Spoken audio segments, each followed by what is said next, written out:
sehr geehrte Frau Natividad, sehr geehrte Frau Vizepräsidentin, liebe Ms. Natividad, Vice President, and to all my fellow combatants in the women's struggle, thank you so much for the invitation to this opening ceremony at this year's Global Summit of Women. It really is a fantastic honor for me to be able to speak to you today as Vice President of the German Bundestag and to welcome you on our behalf. I'm delighted to be part of this important summit today, and so much to you. Thank you for those fighting words we've just heard from you, and thank you so much for the work that you've been doing over the last 35 years for all women in this world.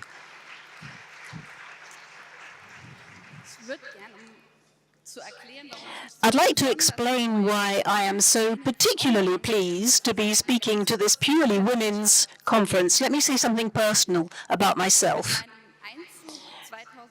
In 2017, when I first joined the German parliament, politics became my profession. In a parliament that was dominated at the time and still is by men in dark suits. Young women as politicians, a lot of people felt that just wasn't right. And in the German Bundestag, at the door, they kept thinking that I was either a visitor or a member of staff. My male colleagues, even the ones my own age, would quite naturally push past me. Perhaps some of you are familiar with that from your job in Parliament. When in 2021 I became the mother of a small son who is running around here somewhere, there weren't that many mothers in Parliament with small babies. Now, to tell you what situation I experienced then, I wouldn't have the time. So why am I telling you this? I'm telling you because it shows that the time has come to shape the future in such a way that women are no longer a marginal phenomenon or an outsider, but an equal participant in political and economic processes, ladies and gentlemen. Their perspectives and their needs should not be excluded structurally, but need to be systematically included, because the challenges are huge, as we've heard. The impact of the climate crisis, the tension in trading relations, pandemics, wars, a lot of people who would rather move backward than forward, but also economic transformation, the advance of AI, huge shortage of skilled labor. All of this requires solutions, ladies and gentlemen.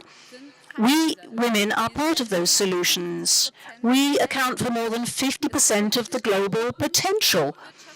It makes political sense, and it's economically essential not to ignore that fact. The challenges of our time will only be solved if we work as a community for full equality in business, in politics, in research, in society. And we've heard today already, these things we have achieved are now at risk, as we're seeing in the United States now. When people who hold power, like Donald Trump, are telling companies that they have to put aside their programs to encourage women, we have to respond together. Then people in responsibility need to show clearly that they take equality seriously. I expect that from heads of government, whether they're male or female, across the world, from anyone who holds responsibility in industry, because the equal participation of women in influence and power is not just a matter of basic rights. It makes sense economically too. We all know that for companies it makes sense to have diversity on the managerial floor, that companies do better when women take responsibility. But in Germany, we still have a quite specific phenomenon. Whenever we have a project that comes out of Parliament planning to improve equality, if it has an immediate impact on industry, we hear all sorts of voices telling us that this will lead to the demise of the economy.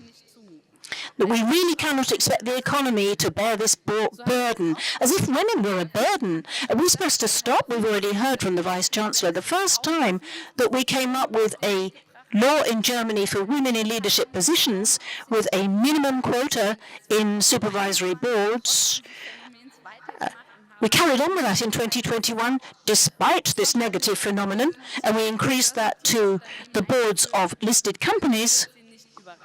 And it won't surprise you that it was not the demise of industry or the economy, and actually the share of women in managerial offices has increased, and companies have actually got better and more attractive. Unfortunately, this law only applies to a few companies. In 2024, the share of women in DAX boards, that is, the companies that were affected, was only 25.9%. That's not where we want to get to, but it is nevertheless better than in the past, and it shows which way we can go. But there's a lot more that we must do.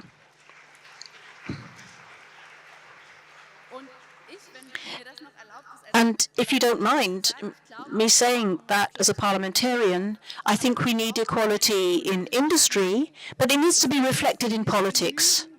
It's not going to be enough if women reach the boards of DAX-listed companies, but then in parliaments and in international bodies, there is still male domination. We've heard the figures. Fair representation in politics is not a means in itself or an end in itself.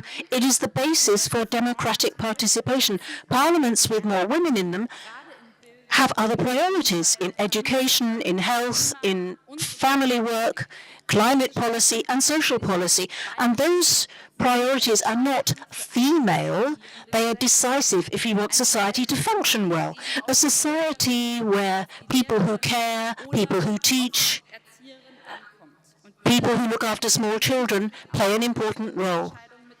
And that's why their perspectives need to be reflected in politics, and that only happens when there are women in political bodies. And you've heard the figures in Germany. The statistics are stagnating around 30%.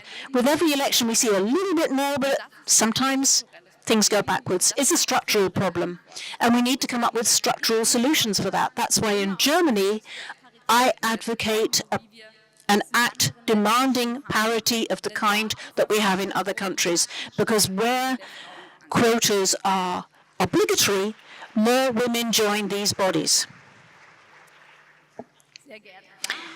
So, ladies and also gentlemen, at the Global Summit of Women, we can learn from each other on such issues. Together, we can achieve this. We can make sure that our parliaments, our companies become more female, become more diverse.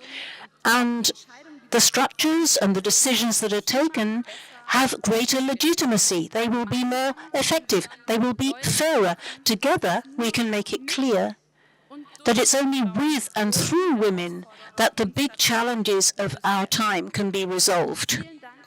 Thank you very much for listening, and I hope you have a fantastic conference. Thank you.